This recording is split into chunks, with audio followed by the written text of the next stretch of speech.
क्या तुम्हारे साथ कभी ऐसा हुआ है कि तुम कोई सीजनल एनीमे फॉलो कर रहे हो लेकिन तुम उसके बीच में ही उसकी मांगा पढ़ना स्टार्ट कर देते हो? वेल, मेरे साथ ऐसा हाल फिलहाल में 2 बार हो चुका है। पहला केस जेजेका का था, लेकिन वो काफी अलग सिनेरियो था क्योंकि तब मैंने उसकी एनीमे की वजह से नहीं बल्कि जो गोजो का इंसिडेंट था उस वजह से मांगा पढ़ी थी। बट हमारा second case none other than solo leveling. भाई लिटरली मैंने इसकी मानवा इसके एनीमे के स्पॉयलर्स लेने के लिए पढ़ी है। अब देखो, मुझे वैसे ही इसकी स्टोरी लाइन काफी सही लग रही थी, ऊपर से एपिसोड बाय एपिसोड ये ऐसे बॉम्ब ड्रॉप कर रहा था कि तुम एक हफ्ते और रुक ही नहीं सकते थे। एंड सेम केस एपिसोड 8 के अंदर था, जहां हमारे डबल डंजन के सर्वाइवर्स एक कोर डंजन में जाते हैं विद सम क्रिमिनल्स। लेकिन इस बार सिनेरियो काफी अलग था क्योंकि अब हमारा सुंग लेवल अप हो चुका है, तो मुझसे अगले एपिसोड का वेट हुआ ही नहीं और मैंने इसकी मानवा पढ़नी स्टार्ट कर दी।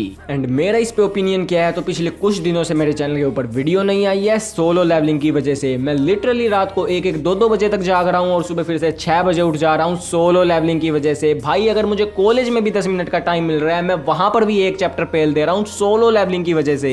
एंड मेरा डेली रूटीन थोड़ा टाइट है, तो मैं जब सोलो लेवलिंग नहीं पढ़ रहा होता हूं भाई, तब भी पिछले कुछ दिनों से मेरे दिमाग में सिर्फ सोलो लेवलिंग ही चल रहा है। और अब मैंने सक्सेसफुली इसके 130 चैप्टर पढ़ लिए हैं, तो मैं बोल सकता हूं कि solo leveling is pure master class. Arise. हाँ, बीच बीच में कुछ सीन्स हंटर हंटर से कुछ ज्यादा ही इंस्पायर्ड लगते हैं, लेकिन इस सीरीज के अंदर एक्स फैक्टर का काम करता है हमारा प्रोटैगनिस्ट सुंग जिनवू, और उसके पास जो लेवल अप होने का सिस्टम है वो, जिस वजह से तुम इस सीरीज से अलग ही लेवल पे कनेक्ट हो जाते हो। एंड इसका जो बिल्डअप है, आई लव दैट, क्योंकि मैंने काफी एनीमे देख लिए हैं जहां 500-600 एपिसोड तक हमारा मेन कैरेक्टर फुली डेवलप नहीं होता, या फिर ऐसे एनीमे भी मैंने काफी देखे हैं जिसमें पहले ही एपिसोड से हमारा प्रोटैगनिस्ट काफी ज्यादा स्ट्रॉन्ग होता है। बट सोलो लेवलिंग के अंदर हमें जिनवू से ऑल टाइम स्ट्रॉन्गेस्ट वाली वाइब भी आ रही है, और जहां जहां उसे थोड़ा झटका चाहिए उसे वो भी मिल रहा है। और इसके अलावा मुझे एक और चीज इस सीरीज के अंदर काफी ज्यादा पसंद आई, वो थी इसकी आर्ट, क्योंकि इसके अंदर कुछ इतने इंसेन पैनल्स हैं जिन्हें देखकर तुम्हें गूस बम्स आ जाते हैं और तुम्हें ऐसा लगता है मानो ये जिंदा हो। और वैसे मैं इस सीरीज को पूरा करता, लेकिन मेरे रूटीन को देखते हुए मुझे बचे हुए चैप्टर पूरा पढ़ने में 2-3 दिन लग जाएंगे, तो मैंने सोचा क्यों ना बीच में एक वीडियो डाल ही दूं।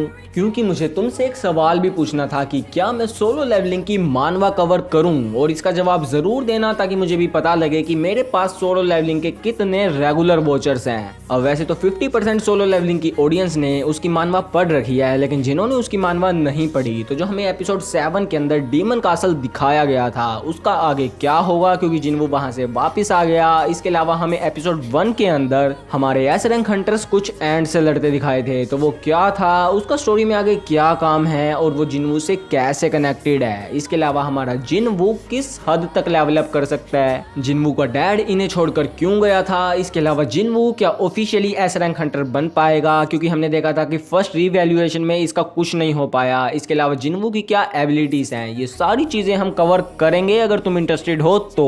और वैसे अगर हम लीक्स की माने तो सोलो लेवलिंग के इस सीजन के अंदर 12 एपिसोड होने वाले हैं, और जिस पे से ये एनिमेट हो रहा है तो इसका लास्ट एपिसोड इंटरेस्टिंग तो होगा, क्योंकि हमें फिर इसके लास्ट एपिसोड में मोस्ट प्रोबेबली जिनवू की मोस्ट पावरफुल टेक्निक की अवेकनिंग देखने को मिलेगी, जो तुम्हें कुछ ज्यादा ही सस्पेंस में छोड़ के जाने वाली है, जिसके लिए मैं तुम्हें अभी से फोन कर रहा हूँ। बाकी जब मैं इसकी मानवा कंप्लीट कर लूंगा तब इसकी हाईलाइट्स तो आएंगी, लेकिन अगर तुम चाहते हो कि मैं इसे चैप्टर बाय चैप्टर कवर करूं तो मुझे कमेंट में जरूर बताना। इसके अलावा इस वाली वीडियो को लाइक कर दो, चैनल को सब्सक्राइब कर दो। बाकी तो मिलते हैं अगली वीडियो में, तब तक के लिए टेक केयर, सायोनारा।